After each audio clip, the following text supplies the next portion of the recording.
ना होगा, और अगर सब मिलकर कोशिश करें तो रास्ता निकल सकता है। राजू के चेहरे पर एक उम्मीद की किरण जागती है। हाँ बाबा जी, अगर सब मिलकर काम करें तो हम पानी ढूंढ सकते हैं।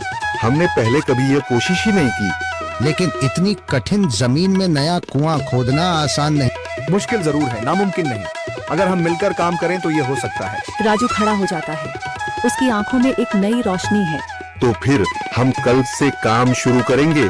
मैं गांव के सभी युवाओं को इकट्ठा करूंगा, हम मिलकर नया कुआं खोदेंगे। यह कहते हुए वह शामू के साथ गांव के दूसरे युवाओं को बुलाने के लिए निकल पड़ता है।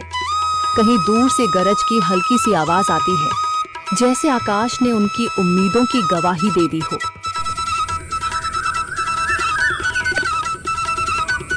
अगली सुबह राजू और शामू गांव के युवाओं को इकट्ठा करने निकल पड़े। चौधरी महेश की हवेली के सामने एक भीड़ जमा है। बाबा जी, संदरी, गांव के कुछ बुजुर्ग और किसान सभी मौजूद हैं। हम हाथ पर हाथ रखकर नहीं बैठ सकते।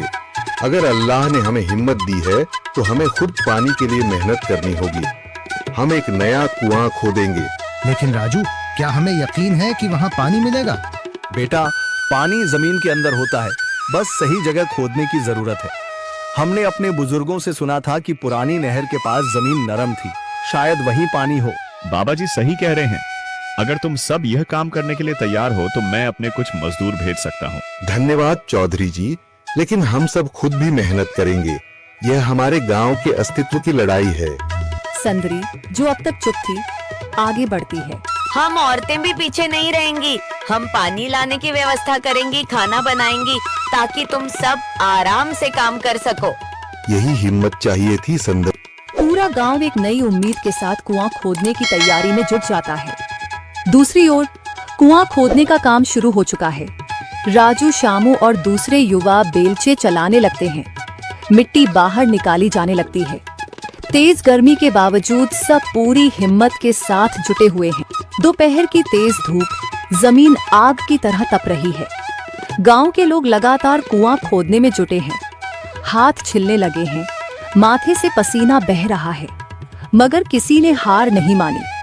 महिलाएं पानी और सत्तू लेकर आती हैं ताकि पुरुषों को कुछ राहत मिले। हमें और गहराई तक जाना होगा। अब तक सिर्फ सूखी मिट्टी और पत्थर ही निकल रहे हैं। राजू, यह बहुत कठिन काम है।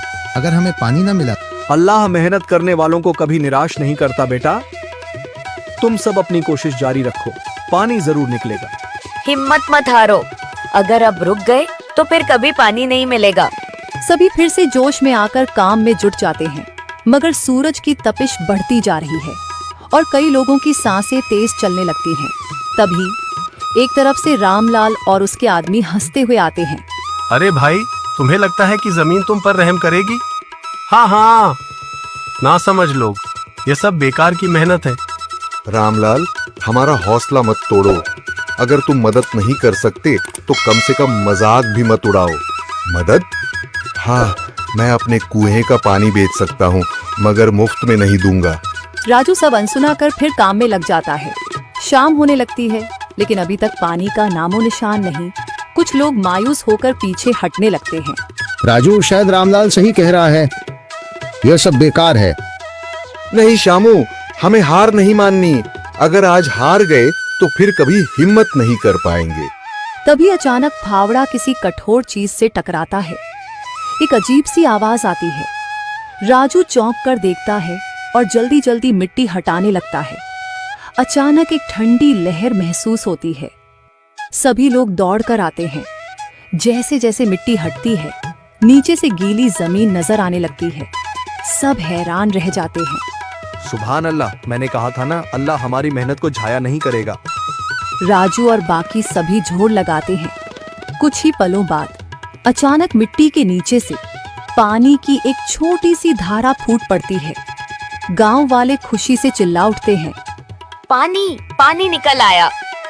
यह अल्लाह की कुदरत है रामलाल, जिस पर तुम्हें यकीन नहीं था। पूरा गांव आनंद से झूम उठता है। लोग एक दूसरे को बधाइयां देते हैं। औरतें दुआ करने लगती हैं। कुछ दिन बीत चुके हैं।